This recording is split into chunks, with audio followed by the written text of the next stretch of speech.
তোর এই অবস্থা কেন? বাবা, আমি দিদাকে ভালোবেসে ফেলেছি। এসব তুই কি বলছিস মারিয়া? ঠিকই বলছো মা, আমি দিদাকে ছাড়া বাঁচবো না। আমি ওকে বিয়ে করবো। এই না, ধরো। খান সাহেব, টাকা দিয়ে আপনি আমার কাছ থেকে আমার ভালোবাসাকে কিনতে পারবেন না। তোমাকে কে বলেছে ব্রিফকেস ভর্তি টাকা? তা খালি briefcase? খালি ব্রিফকেস আমাকে দিবেন কেন? আমি খালি ব্রিফকেস দিয়ে কি করবো? ওই ব্রিফকেস ভর্তি করে টাকা তুমি যেদিন আমার কাছে নিয়ে আসবে, আমি আমার মেয়ে মারিয়ার সাথে তোমার বিয়ে দেবো। এটাই আমার 3 নম্বর শর্ত। জীবনও পারবে না। আমি পারবো। তাহলে যাও। জান, আমি তোমার জন্য অপেক্ষা করবো। তোমার কাছে 30 লাখ টাকা আছে, ভালো দিতে পারবো? এই এত ফিস ফিস কি? যাচ্ছি।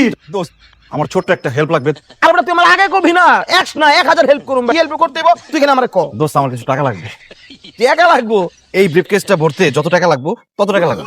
আরে বেটা, বড় যারা আমারে বিক্রি করে সোয়াশে বেগুনের দাম হইব না। তুই যে গ্রামে গিয়ে গপ্প মারো যে লাখ লাখ টাকা হাতাস তুই ঢাকা শহরে, ওই টাকা কই রাখোস? আরে বেটা, ওই সব ফাগুন মারছি, চাপা মারছি না। আমি এখন টাকার ব্যবস্থা করতে করবো, সেই বুদ্ধিটা দে। এই বিলকাজটা বলতে ন্যূনতম 10 থেকে 15 লাখ টাকা লাগবে। তুমি মামা টাকা জোগাড় করতে পারবে না, আর খান সাহেবের মেয়েরে বিয়ে করার স্বপ্ন আমার থেকে ফালা দাও। আল্লাহ, বুদ্ধি দাও, নাহলে টাকা দাও। পাইছি। খান সাহেব, এই নিন আপনার ব্রিফকেস ভর্তি টাকা। বনে শেষ করতে পারবেন না।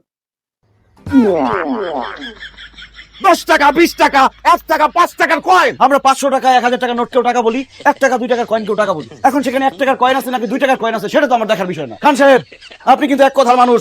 হ্যাঁ বাবা, তুমি কিন্তু এক কথার মানুষ। দাঁড়, আমি তোমার বুদ্ধির তারিফ না করে পারছি না। আসলে তুমি একটা বুদ্ধিমান ছেলে। আজকে হয়তো তোমার টাকা নেই, কিন্তু এই বুদ্ধি মেধাকে কাজে লাগিয়ে তুমি অনেক টাকার মালিক হয়ে যেতে পারবে। তোমার বুদ্ধি দিয়ে প্রমাণ করে দিয়েছো যে তুমি আমার একমাত্র মেয়ে মারিয়ার যোগ্য। তুমি হবে আমার একমাত্র কন্যা মারিয়ার হাজবেন্ড।